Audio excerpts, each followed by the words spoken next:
Bonjour, aujourd'hui je vous présente le classique de questionnaire en ligne pour les élèves et j'ai nommé Socrative, qui est disponible sur le site internet socrative.com. C'est aussi une application, Socrative Student.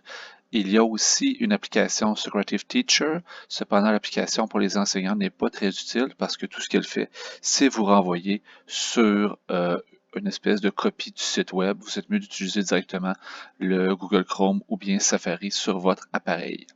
Donc, lorsqu'on travaille avec Socrative, on commence par aller se connecter. Donc, on utilise Login et on va faire un Teacher Login. Lorsque vous vous connectez, vous pouvez entrer une adresse courriel et un mot de passe, ou vous pouvez utiliser la connexion avec Google, qui sera l'adresse courriel chez nous à la Commission scolaire des navigateurs.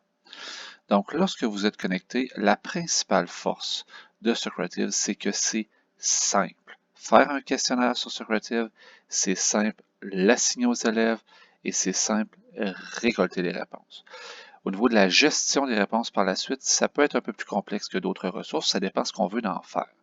Donc, lorsque vous entrez dans Socrative, ici, il y a des options pour lancer des questionnaires. Donc, je vous présente les différentes options et ensuite, je vais vous montrer comment on fait un questionnaire.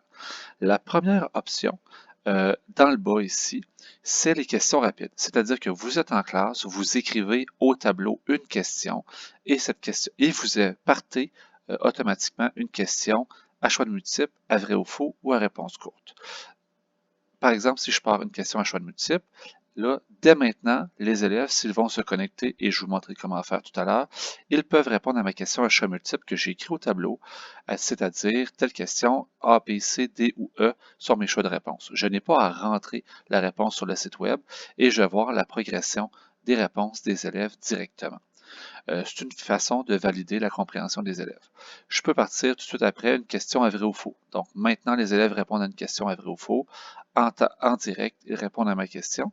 Et je peux aussi avoir une question à réponse courte. Je peux écrire la question de façon facultative et je peux autoriser les élèves à répondre plusieurs fois et à écrire ou pas leur nom pour, bien entendu, vérifier qu'ils n'écrivent pas n'importe quoi. Ici, je vais annuler. Donc ça, c'est pour les options rapides. Là, je vais terminer. Les options ticket de sortie. Le ticket de sortie, ce sont 3 questions. Si je vais afficher en cliquant ici sur la question, 3 questions préétablies par Socrative. Donc, on peut passer à la fin de la période. Dans quelle mesure avez-vous compris le matériel aujourd'hui? Ce serait plutôt la matière d'aujourd'hui. Donc, c'est une traduction. Ensuite, qu'avez-vous appris en classe aujourd'hui? Et s'il vous plaît, répondre à une question de l'enseignant, donc une question que vous avez affichée au tableau. Donc ça, c'est pour les questionnaires de sortie. Oui.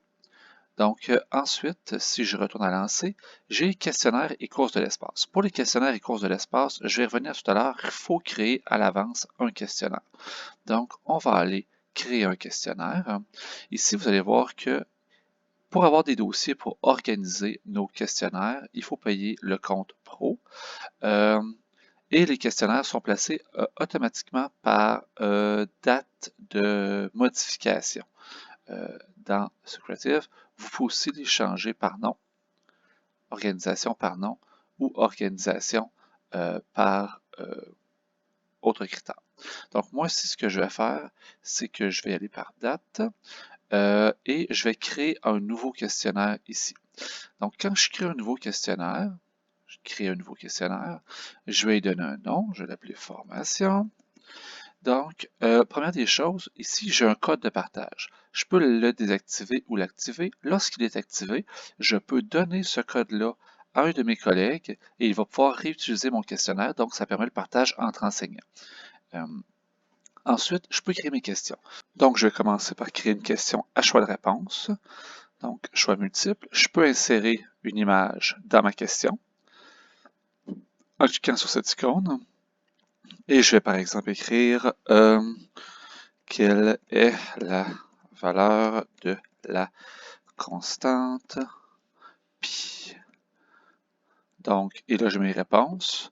Mes réponses 3,141592, 3, 2,41, 5,18 Et je peux supprimer, par exemple, le dernier choix ou en rajouter plus. Il n'y a pas de limite au nombre de choix de réponse. Je peux mettre une explication. Cette explication-là va apparaître à l'élève une fois qu'il va avoir répondu à la question si je donne accès aux explications. Donc, les Grecs ont défini une estimation de pi en l'an, bon, etc. Donc, voilà. Et une fois que j'ai terminé, j'enregistre ma question et elle est faite. Oh, je vais la modifier. Il faut aussi que je détermine quelle était la bonne réponse. Ici, c'était la réponse A. Donc, j'enregistre ma question par la suite. Si je veux la réutiliser pour faire une question qui serait semblable, par exemple, je peux la dupliquer.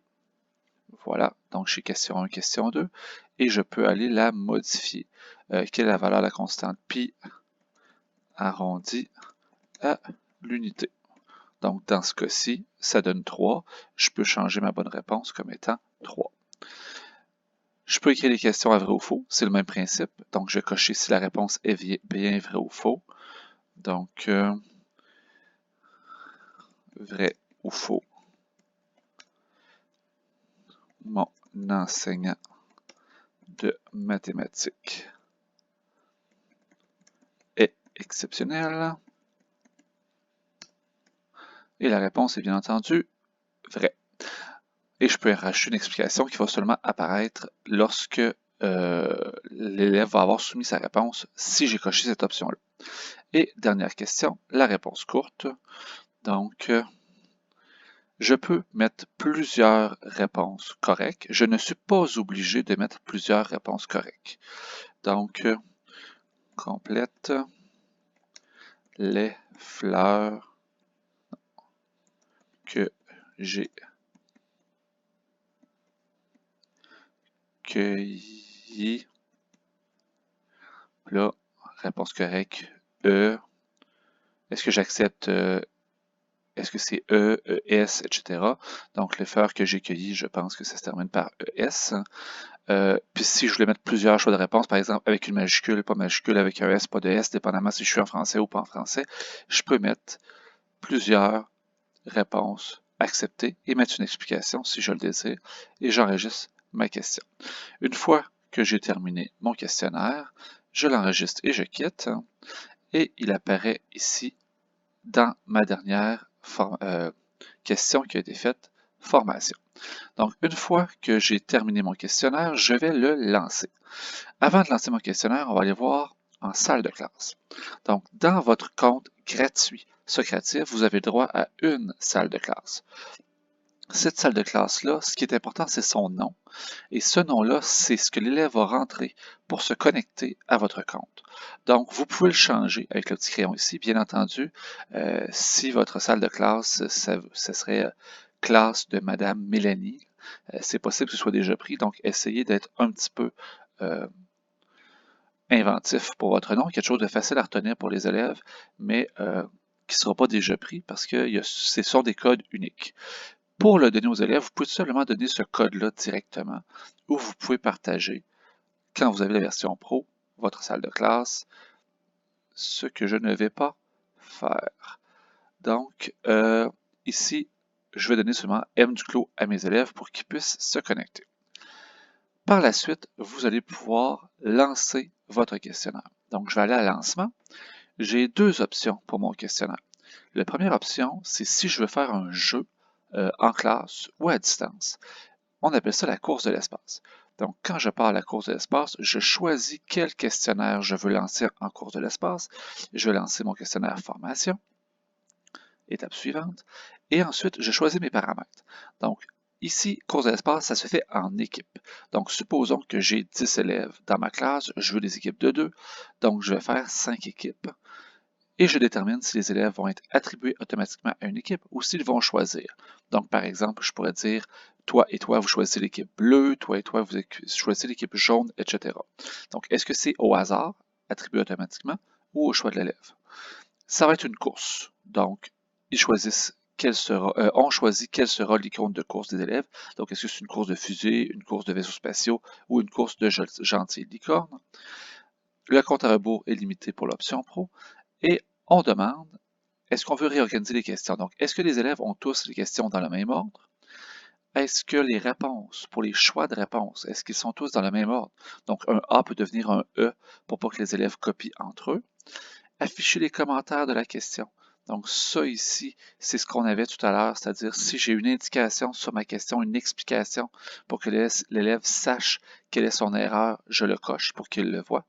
Et afficher le score final. Donc, est-ce que l'élève va avoir sa note finale à la fin de son test? Et ensuite, je commence mon test. Ça ici, je l'affiche sur mon tableau interactif ou sur mon projecteur à l'avant.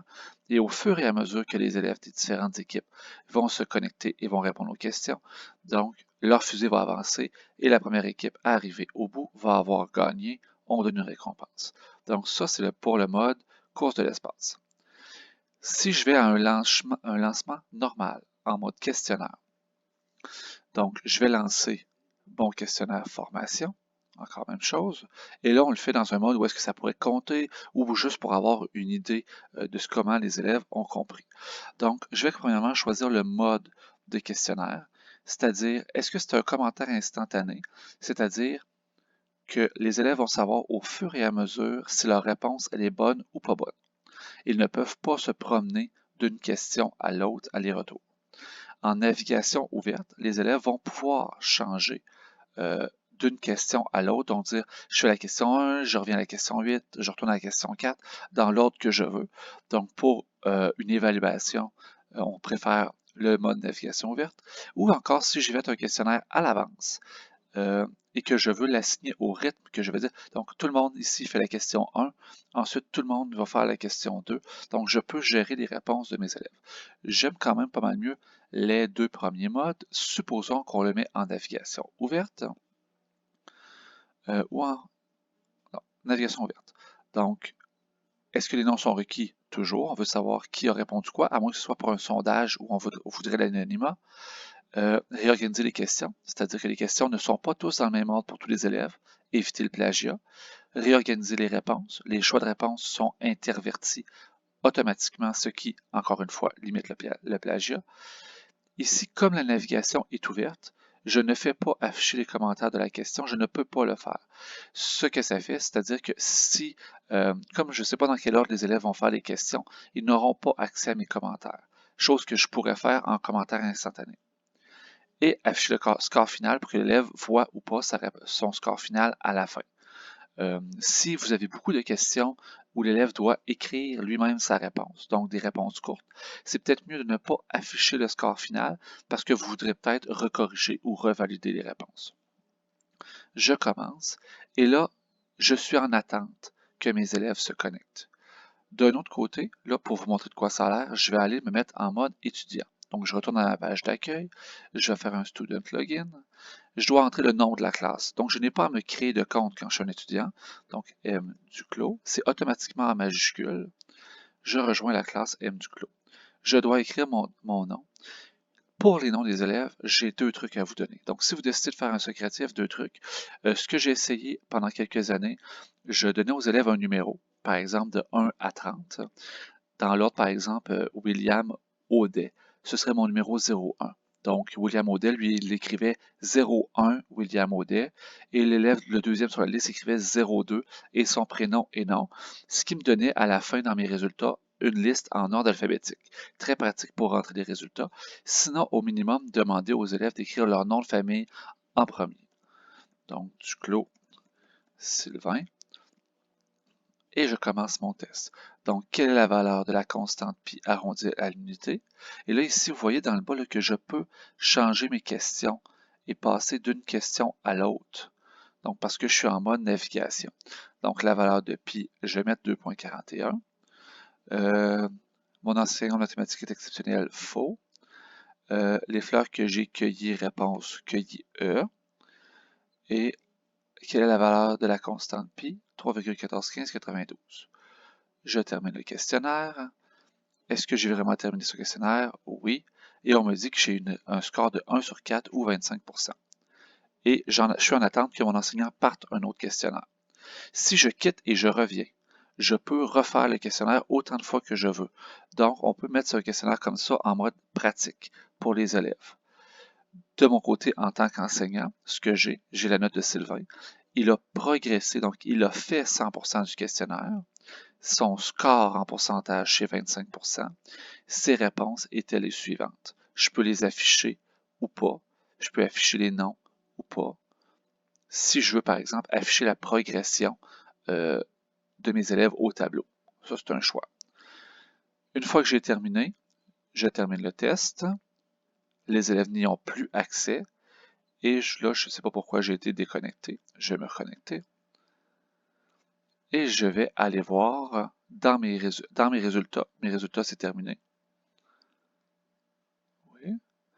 Et je vais aller voir mes rapports. Donc, dans mes rapports, le questionnaire formation que l'on vient de passer, j'ai les résultats de Sylvain et mes rapports, je peux les prendre et me les envoyer par courriel, les télécharger un PDF par élève, des PDF par question, les télécharger, les enregistrer sur le Drive.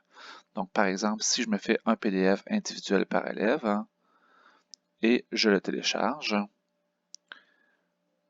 je vais avoir accès à un zip qui va contenir les PDF de tous mes élèves que je devrais ouvrir et sur lesquels je pourrais corriger.